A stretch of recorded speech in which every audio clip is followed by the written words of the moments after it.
Assalamualaikum warahmatullahi wabarakatuh.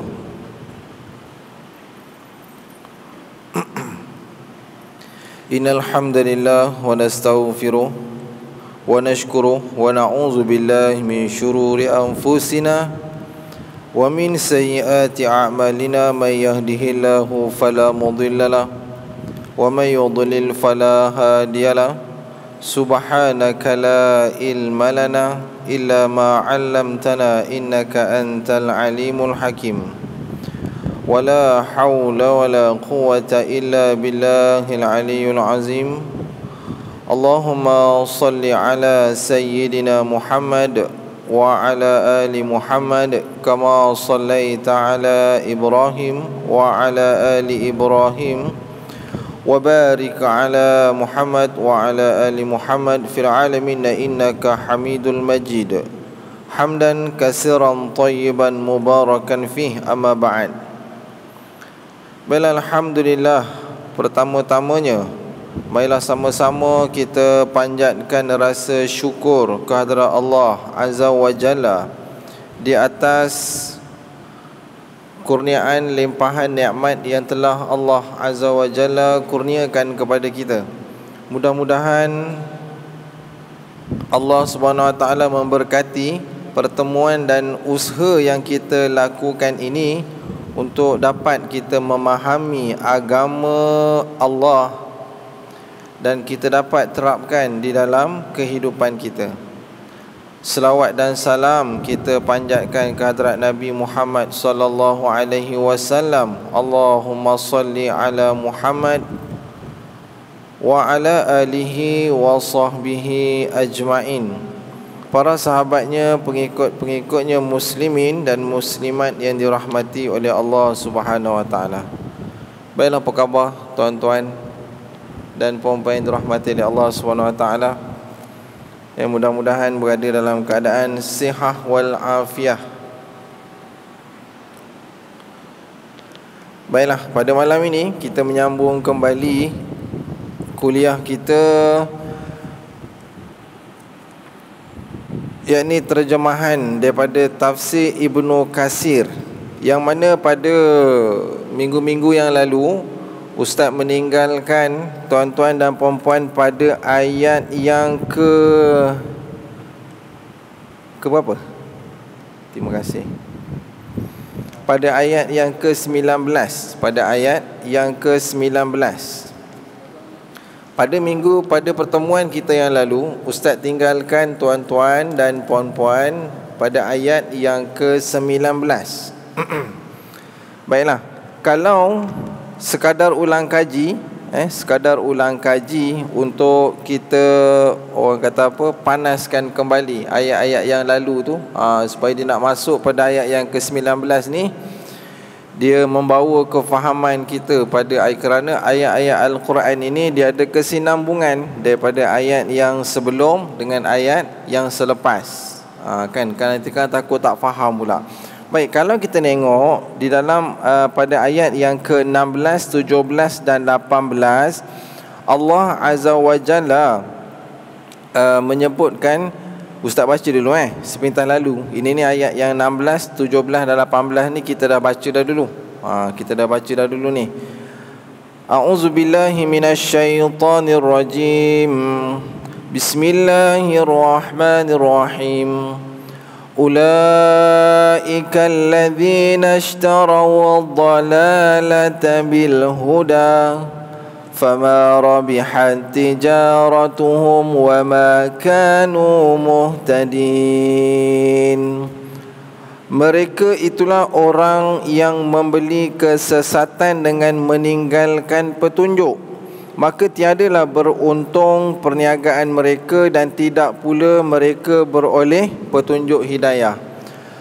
16 sampailah ayat 17 dan 18, masih lagi Allah Azza wa Jalla memberikan peringatan ataupun menerangkan berkenaan dengan orang-orang munafik. Kenapa? Kerana orang munafik ni dia dah dapat petunjuk, Dia dah dapat petunjuk, dia dah dapat hidayah daripada Allah, tapi dia tinggalkan hidayah itu, dia lebih mengutamakan puak-puak dia yang sesat. Sebab itu kat sini Allah sebut ishtaraw ad-dalalata bil huda fama rabihat tijaratuhum wama kanu muhtadin. Mereka meninggalkan petunjuk dan sanggup meninggalkan petunjuk untuk mendapatkan, untuk membeli kesesatan.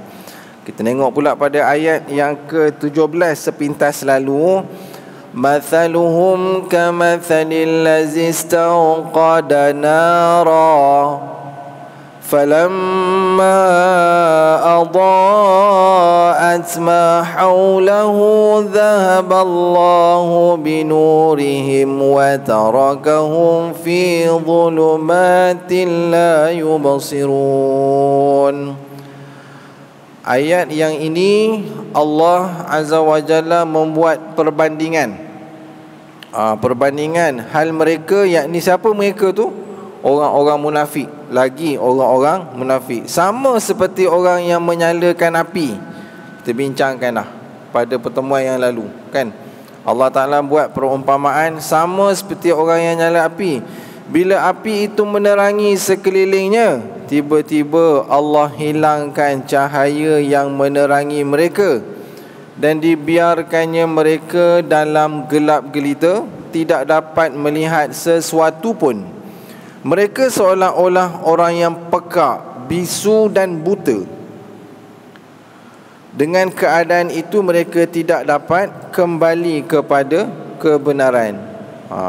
Ingat tuan-tuan, boleh kita panas-panaskan balik ayat 16 hingga ayat yang ke-18. Baik, hari ini kita nak tengok ayat yang baru, dapat ayat yang ke-19. Masih lagi dalam surah Al-Baqarah.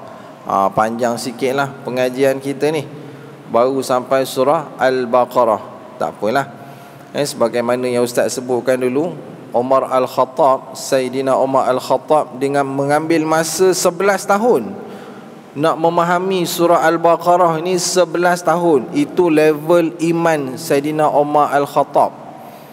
Jadi kalau kita ni lebih sikit pun tak apa. Kan lebih sikit pun tak apalah. Lebih banyak rasanya, bukan lebih sikit ni, tapi tak apalah. Tapi kurang-kurangnya kita ada usaha ke arah untuk memahami kandungan tabarruk. Kita nak apa? Kita nak mentadabbur ayat-ayat Al-Quran. Baik, tengok ayat-ayat yang ke-19. Tuan-tuan boleh ada Al-Quran, pegang Al-Quran, kan? Yang mana tak itu tuan-tuan buat ikut-ikut je baca, gerak-gerakkan mulut je, kan? Supaya ustaz tak berasa hatilah nanti. Baik. A'udzu billahi minasy syaithanir rajim.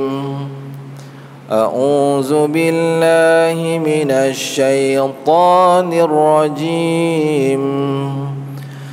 Bismillahirrahmanirrahim. Bismillahirrahmanirrahim. Aw kasayyibin minas samaa'i fihi dhulumatun wa ra'dun wa barq. أو كصيب من السماء فيه ظلمات ورعد وبرق يجعلون أصابعهم في آذانهم من الصواعق حذر الموت يجعلون أصابعهم في آذانهم من الصواعق حذر الموت والله محيط بالكافرين والله محيط بالكافرين. Tuan-tuan, puasa ke ni? Puasa, ya.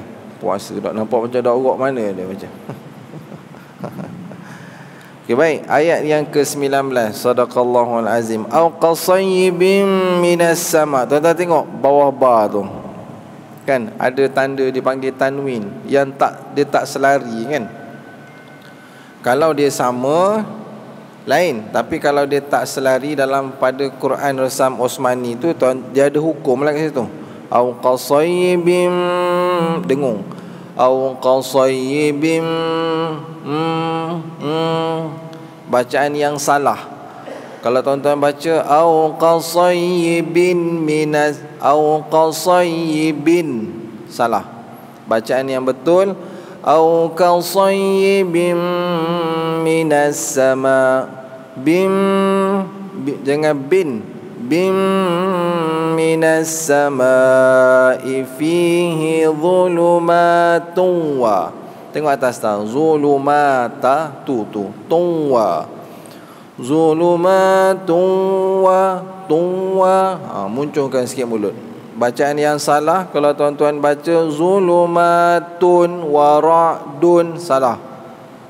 Bacaan yang salah zulumatun wa ra'dun, salah. Bacaan dia yang betul zulumatun wa ra'dun wa tung tu dua harakat.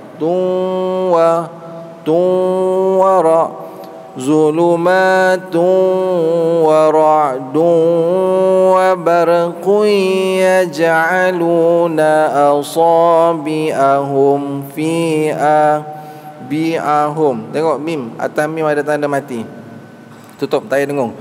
Asabi'ahum fi adha, asabi'ahum fi adha, asabi'ahum fi adhanihim minas sawaiki hadharal maut. Wallahu muhitu. Tengok ta muhitum, ada mim tu kan. Muhitum bil kafirin. Baik, kita tengok apa dia yang Allah Ta'ala nak nyatakan ni. Setelah Allah Subhanahu Wa Ta'ala menceritakan tentang orang-orang munafik dengan perbandingannya, kan, dengan templaknya, Allah Ta'ala kata summun bukmun umyun fahum la yarji'un. Pada ayat sebelum ni, orang munafik ni dia ni bisu, buta, pekak. Sampai tahap macam tu lagi. Nak beritahu je kepada orang-orang munafik. Ayat yang ini Allah Azza wa Jalla memberitahu kita, atau bandingannya seperti orang-orang yang ditimpa hujan lebat dari langit bersama dengan gelap gelita dan guruh serta kilat. Yaj'aluna asabi'ahum, mereka menyumbat jarinya ke dalam telinga masing-masing dari mendengar suara petir, kerana hadharal maut, kerana takut mati. Wallahu muhitum bil kafirin, sedang pengetahuan dan kekuasaan Allah meliputi orang-orang kafir itu. Lagi ayat yang ini Allah Azza wa Jalla membuat lagi perbandingan. Tak cukup dengan perbandingan yang sebelum ini. Mathaluhum kamasalil ladzi istauqada nara. Mereka ni Allah Ta'ala buatkan perbandingan sebelum ini. Mereka ni umpama yang menyalakan api dalam tempat yang gelap, dinyalakan api dah terang, tiba-tiba padam api tu. Yang ini pula Allah Ta'ala beri satu lagi perbandingan. Dia berada takut dengan hujan yang sangat lebat. Bukan sekadar hujan, ada pula guruh kilat. Lalu mereka yaj'aluna asabi'ahum, mereka mengambil tangan jari-jari mereka ni masuk ke dalam telinga, tutup. Kenapa? Kerana hazaral maut, kerana takut mati. Tahu pula dia takut, kan? Tahu pula dia takut. Baik, kita tengok dalam ayat ini apa kata Ibnu Katsir. Dalam ayat ini Allah Subhanahu Wa Taala membuat perumpamaan ajaran Islam dengan turunnya Al-Quran bagaikan air hujan yang turun dari langit, ia seperti keperluan manusia kepada air hujan. Begitulah juga keperluan jiwa manusia kepada Al-Quran. Kata Ibnu Katsir, pada ayat ni kenapa Allah Azza wa Jalla menggunakan air hujan? Kerana air hujan ni yang turun di langit ni, dia adalah keperluan kepada manusia. Kan tuan-tuan, kalau tak dapat minum air, air dengan makanan mana lagi penting? Nak minum dengan nak makan sama penting tak? Ke air lagi penting? Air lagi penting. Air kan. Makan pun biasa kalau tuan-tuan puasa dulu, kalau buka puasa tuan-tuan makan dulu ke minum dulu? Minum tak? Ada setengah orang tu dia isap rokok dulu, kan? Lepas tu baru dia minum air. Dia bersulam. Dia ulam. Baik, yang kat sini disebut manusia, keperluan manusia kepada air hujan. Begitulah juga keperluan jiwa manusia kepada Al-Quran. Allahu Akbar. Allah pengarang kitab sebut, dia umpamakan jiwa manusia juga dia perlukan kepada Al-Quran. Hari ni banyak baca Quran tuan-tuan. Hari ni mudah-mudahan banyaklah kan. Tuan-tuan, orang-orang masjid ni, orang-orang level-level iman-iman yang bagus-bagus ni, maknanya Al-Quran sentiasa berada dekat tangan. Ustaz ada tengok ada seorang driver taksi tu, pemandu taksi tu, dalam kereta dia sentiasa ada Al-Quran. Sambil-sambil dia tunggu ada orang nak guna taksi dia, kan, dia baca Quran. Galik kita tengok dia. Rupa-rupanya orang yang selalu baca Quran ni, bila kita duduk dekat dengan dia, kan, kita rasa ketenangan. Ada ketenangan dekat dalam hati kita saat kita berada bersama-sama dengan orang yang selalu membaca Al-Quran. Ustaz suka tengok dia, kan, ada masa dia baca Quran, ada masa dia baca Quran. Baik, kemudian kata pengarang kitab, sedangkan kegelapan yang meliputi hati, yakni jiwa manusia, dengan kekufuran, yakni engkar, keraguan dan sifat munafik, di dalam Al-Quran semuanya amat jelas dan nyata. Ada ketikanya disertai dengan ancaman kepada orang-orang kafir atau munafik, dan ada kalanya pula menyeru umat manusia supaya mereka segera bertaubat dan kembali kepada ajaran tuntutan Allah, supaya diampuni dan diberi rahmat.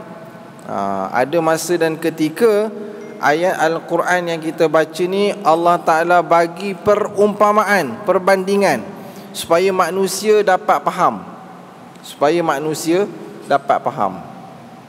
Kan, kalau kita tengok dalam contoh ayat-ayat yang lain, kan, contoh ayat-ayat yang lain, bila Allah Ta'ala sebut walillazina kafaru birabbihim azabu jahannam wa bi'sal masir idza ulqu fiha sami'u laha shahiqan wa hiya tafur. Bukan ayat itu, ayat yang setelah itu, wa asirru qawlakum aw ijharu bih innahu alimun bidzatis sudur. Ada kala ayat Al-Quran yang sampai, yang kita baca, bila kita tengok, kita tadabbur maknanya, terjemahannya, Allah Ta'ala beritahu orang yang cakap kuat ke ataupun cakap secara perlahan, kuat atau perlahan, tetap Allah tahu. Innahu alimun bidzati sudur. Tetap Allah Ta'ala tahu. Kerana pada ketika Abu Jahal tengah dibincang-bincang dengan kawan-kawan dia, nak pergi tangkap, nak pergi bunuh Nabi Muhammad, kan, tiba-tiba Abu Jahal kata, ish, cakap slow-slow, jangan cakap kuat-kuat, nanti kan Tuhan Muhammad tahu. Kan, nanti kan Tuhan Muhammad tahu. Maknanya nak beritahu kat tuan-tuan tak cerdiknya, betapa tak cerdiknya mereka, sehingga mereka menyatakan kena cakap pelan-pelan, takut Tuhan Muhammad dengar, kan. Dan ada juga tafsiran yang lain yang memberitahu kita bahawa segala apa yang dicipta oleh Allah Azza wa Jalla di atas dunia ni, atas muka bumi ni, kan, baik mana-mana bima sakti yang mana-mana sekalipun, semua itu adalah dalam kekuasaan Allah. Dalam kekuasaan Allah. Bila dalam kekuasaan Allah, kalau yang kecil pun Allah, kalau yang besar Allah Ta'ala ciptakan gagah, hebat, yang kecil apatah lagi. Tuan-tuan tengok dalam surah Al-Mulk, sehingga kan Allah Ta'ala sebut farji'il basara hal tara min futur. Allah Ta'ala kata cuba tengok langit tu sampai futur, sampai letih. Tengok langit tu, awan tu, tengok sampai letih. Nescaya manusia takkan jumpa kecacatan, takkan jumpa kelemahan yang ada pada ciptaan-ciptaan Allah. Baik. Sebab itu Al-Quran ni bila kita baca, kita tengok balik perumpamaan, kan, terjemahan, tafsiran dia, maka dia akan tersentuh dekat dalam hati kita, kan. Ada ustaz terdengar, kan, ustaz tengok, lihat satu ceramah video, dia menceritakan tentang ada seorang ahli dia menamakan diri dia ahli tasawuf lah. Dia menamakan diri dia ahli tasawuf, dan dia amalkan wirid-wirid yang tertentu, yang mana wirid-wirid ni bukanlah datang maksur daripada Nabi SAW, kan. Dia amalkan, memang dia amal sungguh-sungguh, sampailah dia bermimpi, kan. Dia mimpi dalam mimpi dia tu supaya dia pergi dekat bawah tangga tu ambil lah macam ada batu permata, kan. Jadi saat dia nak ambil batu permata tu pula, dia kena amalkan wirid tu kepada khadam yang menjaga batu permata tu, dan dia amalkan wirid tu, kan. Dia amalkan wirid tersebut. Lalu setelah dia amalkan, dia ambil batu tersebut dan dia boleh berubat.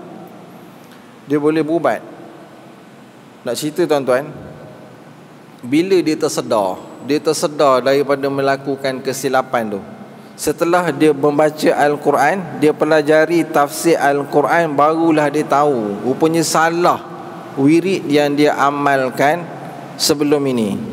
Salah, kan. Sampai tahap dia kata macam ada benda bisik dekat telinga dia.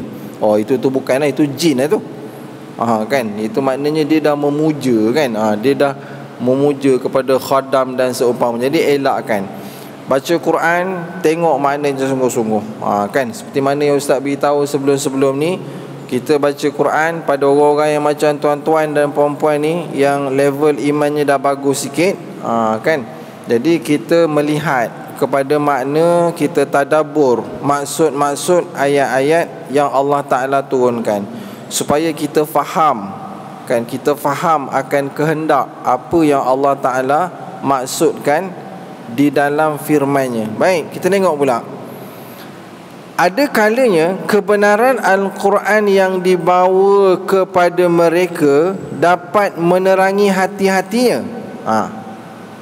Mereka akan mengikuti sekiranya ada kepentingan terhadap sesuatu, dan mereka akan ragu-ragu dan keliru sekiranya tidak bersesuaian dengan kehendak mereka, kerana hati-hati mereka telah menjadi gelap dan terpaksa mereka berhenti dari mentaatinya. Tak bolehlah pula kalau kita baca Quran ni, kita nak pada yang kita suka je, yang kena dengan kehendak kita, kita bersetuju. Bila sampai pada tempat ayat-ayat Al-Quran yang tak kena dengan kehendak kita, maka kita tinggalkan. Tak bolehlah macam tu.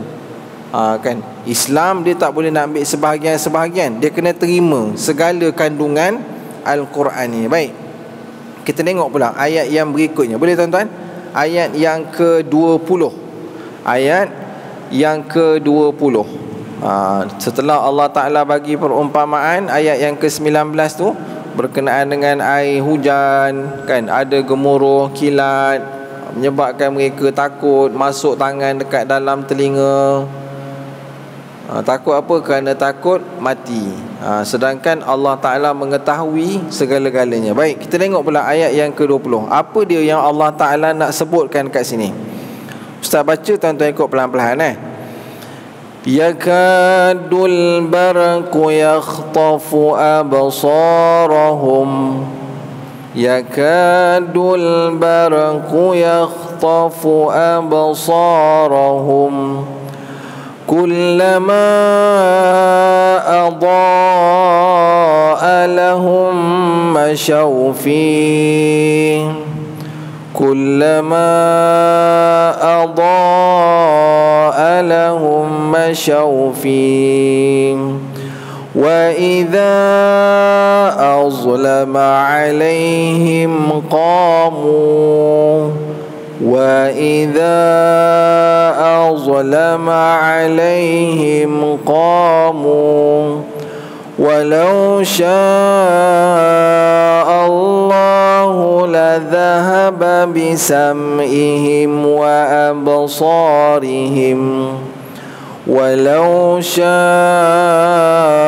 Allahu ladhahaba bisam'ihim wa absarihim inna Allaha ala kulli syai'in qadir inna Allaha ala kulli syai'in qadir. Baik, tengok sepintas lalu hukum-hukum tajwid dia. Yakadul barqu yakhtafu absarahum. Atas mim tu ada tanda mati dah. Atas tanda mati tu ada pula dia tulis sad, macam huruf sad lam yasili. Apa makna sili tu tuan-tuan? Dia tulis sad lam yasili. Nak berhenti ke nak sambung tu? Lebih baik sambung. Berhenti boleh? Boleh. Tapi lebih baik sambung kan? Atau pulang. Tuan-tuan nak sambung ke tuan-tuan nak berhenti? Tengok pada nafas masing-masing. Ada orang nafas dia panjang, dia teruskan. Ada orang nafas dia tak panjang, dia berhenti. Kullama adaa lahum. Ni mim yang ni, mim dengan mim. Mim yang pertama tu tak ada. Alahum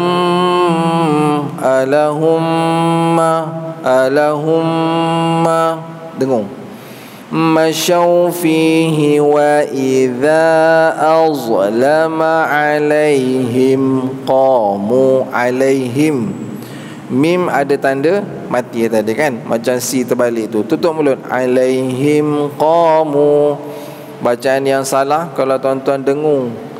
Alaihim qamu. Salah. Bacaan dia alaihim qamu. Alaihim qamu. Walau syaa Allahu ladhahaba bisam'ihim. Lagi. Bisam'ihim wa absarihim. Tutup mulut. Bisam'ihim wa absarihim. In nun bersabdu. Dengung. Dengung tu mana yang tu? Yang tu dua harakat. Innallaha ala kulli syai'in di syai'in qa. Tengok bawah hamzah tu kan dia ada tanwin yang tak sama. Qadir. Bacaan yang salah kalau tuan-tuan baca kulli syai'in qadir. Kulli syai'in qadir. Salah. Kulli syai'in qadir. Salah. Bacaan yang betul kulli syai'in qadir. Kulli syai'in qa. Kulli syai'in qa. Bulat mulut. Qadir. Boleh? Tuan-tuan nak lengkap lagi tu, tuan-tuan kena cari ustaz lah. Tak payah pun. Tuan-tuan jumpa ustaz kurang-kurang seekor kambing. Datang jumpa ustaz. Datang kan, telefon. Ada ramai kan, ramai ustaz-ustaz yang mengajar tajwid. Baik, apa makna dia? Setelah Allah Ta'ala bagi perumpamaan, dan perumpamaan yang ini apa dia yang Allah Ta'ala nak beritahu ni? Dan apabila gelap menyelubungi mereka, berhentilah mereka menunggu dengan bingungnya. Orang yang berada dalam keadaan gelap macam mana? Tuan-tuan pernah duduk tempat gelap, masuk dalam hutan kan, masuk dalam hutan, mula-mula ada bakar-bakar api tak, lepas tu gelap. Tapi gelap dalam hutan ni pun kadang-kadang kita nampak cahaya bulan kan, nampak cahaya bulan. Gelap betul kan. Duduk dalam bilik gua, dalam penjara dia ada satu sel. Sel tu orang bilik kurungan, duduk bilik tu kurung, gelap. Nampak sikit je cahaya, sikit je kan. Macam mana kadang-kadang bila kita pergi ke kubur, tuan-tuan sampai ke kubur kan, tuan-tuan tengok lubang kubur tu. Sebab tu Nabi sebut kan, ziarah kubur ni dia boleh menghilangkan kelazatan kita pada dunia. Sampai ke kubur, kita tengok lubang kubur, lahat orang panggil, liang lahat. Kita tengok tempat tu, inilah tempat kita nanti. Kan kadang-kadang kita hantar kawan-kawan kita, saudara mara kita masuk dalam tu, kita tengok liang tu, inilah tempat kita. Gelap kan, gelap tempat dia. Ni yang Allah Ta'ala gambarkan ni kan, mereka apabila gelap menyelubungi mereka, berhentilah mereka menunggu dengan bingung, tak tahu. Dia gelap, dia tak boleh buat apa-apa keputusan. Ke kiri takut, ke kanan takut, ke belakang, ke depan pun takut, dalam keadaan gelap. Kenapa? Kerana sebelum ini Allah dah bagi dia hidayah, dah bagi dia petunjuk, tapi dia tinggalkan. Kerana pentingnya dia untuk menjaga kumpulan ataupun puak-puak kaum kafir dia ni, geng-geng munafik ni, dia nak jaga puak-puak dia ni, dia tinggalkan petunjuk. Ni cerita yang ni lah, yang besar. Kalau yang sekarang ni, kalau kita perhatikan kembali, yang sekarang ni kadang-kadang orang dia pakai tudung. Mula-mula dia tak pakai tudung, lepas tu dia dapat hidayah, dia pakai tudung. Dia kata bila dia pakai tudung, bisnes dia jatuh, perniagaan dia jatuh. Jadi dia kata dia pun buka balik tudung tu. Yang tu takut tu, dia dah dapat hidayah, tapi dia tinggalkan hidayah. Mungkin kalau kita tengok dalam skop yang lebih kecil lah pada hari ni kan, kalau pada hari ni mungkin kadang-kadang dulu kita ni orang yang selalu menunaikan solat pada waktu malam seperti itu, selalu tunaikan solat pada waktu malam kan. Tiba-tiba kita jadi makin senang, dah makin kemewahan, rezeki makin banyak, lalu solat pada waktu malam itu pun kita tinggalkan. Ini contoh untuk kita lah, orang yang baik-baik macam tuan-tuan ni, kita boleh umpamakan benda-benda yang begitu. Takut juga, kerana Allah dah bagi kita peluang, Allah dah pernah bagi kita merasai melakukan perbuatan yang baik. Contoh macam solat pada waktu malam, kita dah buat dan kita tinggalkan. Kenapa? Kerana dunia, kerana kemewahan dunia menyebabkan kita leka. Kemewahan yang melampau-lampau ini juga sebenarnya tuan-tuan menyebabkan kita lupa kepada agama. Sedap sangat tidur kan, terlampau selesa sangat makan sedap-sedap, menyebabkan kita lupa nak bersolat. Payah, dia jadi susah. Sebenarnya dia menghilangkan kelazatan dekat dalam hati kita ni untuk merasai nikmat kita hidup beragama, nikmat kita hidup bersama dengan Allah. Baik. Kemudian maksud dia lagi, dan sekiranya Allah menghendaki, nescaya dihilangkannya pendengaran dan penglihatan mereka. Sesungguhnya Allah Maha Kuasa atas tiap-tiap sesuatu. Allah Ta'ala tutup ayat ini, sekiranya walau sya Allah, sekiranya Allah kehendakkan lazahaba bisam'ihim wa absarihim, Allah boleh hilangkan pendengaran dan mata mereka. Tapi Allah tak hilangkan, Allah biarkan mereka dalam keadaan kegelapan. Telinga ada, mata ada, tapi macam tak ada fungsi, tidak ada apa-apa fungsi. Takut kita.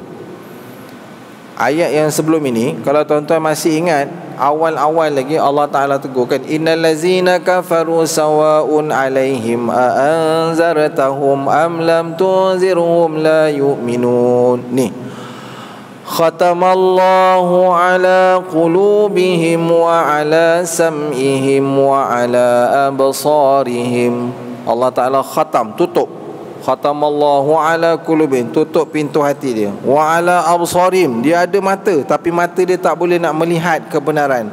Wa ala sam'ihim, dia ada telinga tapi telinga dia tak boleh mendengar kebenaran. Walahum azabun azim, bagi mereka itu azab yang keras. Perumpamaan ayat yang sebelum ini kita baca, Allah Ta'ala kata summun bukmun umyun fahum la yarji'un.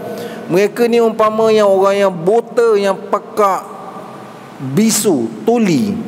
Oh, keras tu. Kan, keras peringatan kepada orang-orang kafir dan juga orang-orang munafik. Baik. Yang ini Allah Ta'ala sebut tadi, Allah walau sya'allahu la dhahaba bisamihim. Allah boleh hilangkan pendengaran dan mata mereka, tapi Allah biarkan mereka berada dekat dalam keadaan yang gelap.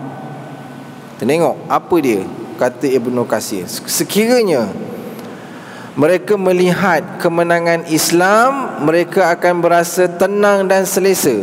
Tetapi sebaliknya, apabila mereka ditimpa musibah, sebaliknya apabila melihat musibah menimpa umat Islam, mereka mulai bingung antara hendak ikut atau menjauhkan diri dari Islam.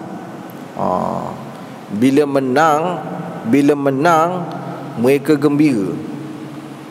Bila umat Islam menang dalam peperangan lah ni, kan, ayat ni cerita tentang peperangan. Menang dia rasa gembira. Bila umat Islam kalah, orang-orang munafik ni dia goyang. Macam mana ni kalah ni kan? Nak duduk dengan Islam ke nak duduk dengan orang-orang kafir ni? Tuan-tuan, kita tak sampai peringkat tu dia uji. Kita tak sampai peringkat tu. Kita baca macam ni pun, cuba tuan-tuan bayangkan tuan-tuan berada kat tempat tu, dalam suasana peperangan, kan? Suasana peperangan, banyak kan perang kan. Antara perang Badar kita menang, perang Uhud kita kalah, kan? Perang Khandaq 50-50, antara nak menang tapi mengambil masa yang agak lama, kan? Kerana tentera kafir dia duduk dekat sebelah sana yang agak lama.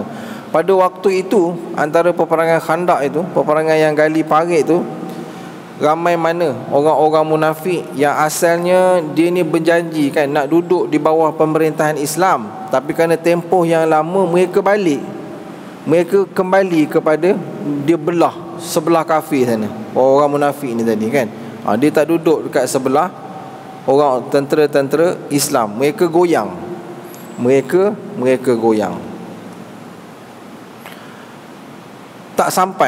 Kita tak sampai kepada peringkat tu, kan? Tak sampai kepada peringkat yang digambarkan suasana peperangan. Habis-habis kuat pun tuan-tuan, kita boleh cerita susahnya nak bangun sembahyang subuh berjemaah, kan? Susahnya nak hadir ke masjid solat subuh berjemaah. Itu pun kira paling berat lah tu kalau kita ni, kan. Tiba-tiba je datang kita nak berperang dekat Palestin ni, kau main kan cerita pasal Palestin berrega-rega ni, kan. Tapi semayang lewat semacam contoh. Contoh. Maksudnya macam tadilah. Lebih kurang begitu, kan.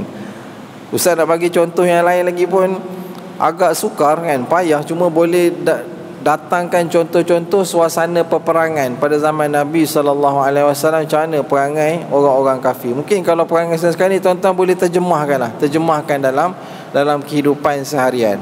Kan, mungkin ada sebagai orang dia nak dapat projek, kan, bila buat cara yang halal lambat, buat cara yang halal payah dapat projek.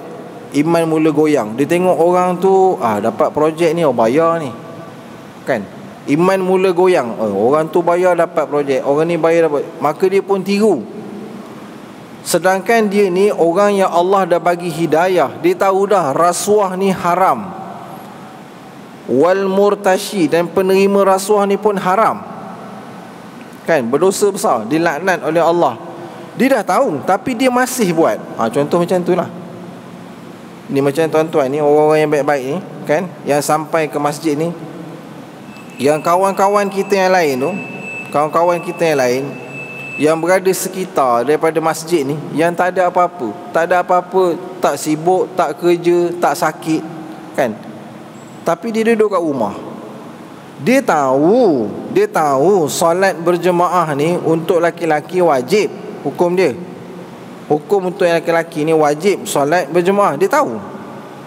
Tapi dia duduk kat rumah, tengok TV kan, minum air, lebih kurang nak kena dengan tafsiran ayat ni. Dia tahu tapi dia tak buat.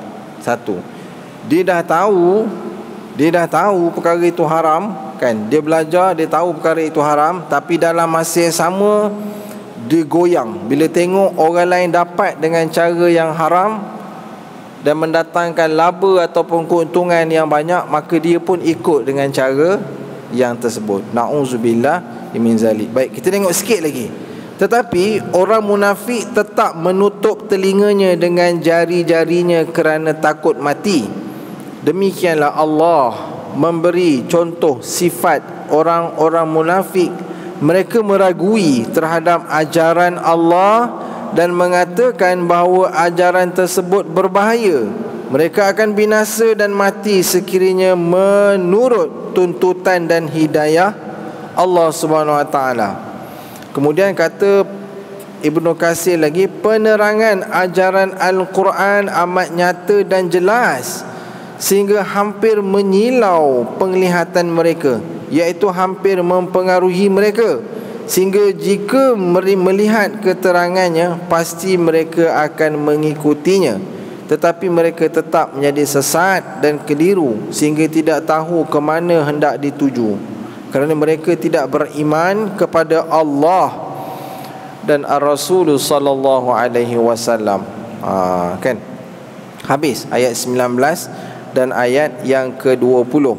Allah Azza wa Jalla mendatangkan dua perumpamaan, tiga daripada ayat yang minggu yang lalu. Mathaluhum kamasalil ladzi istawqada nara, sehinggalah pada ayat yakadul barqu yakhtafu absarahum kullama adaa lahum masyaw fihi wa idza azlama alaihim qamu walau syaa Allahu ladhahaba bisam'ihim wa absarihim innallaha ala kulli syai'in qadir. Punya Allah Maha berkuasa atas setiap sesuatu.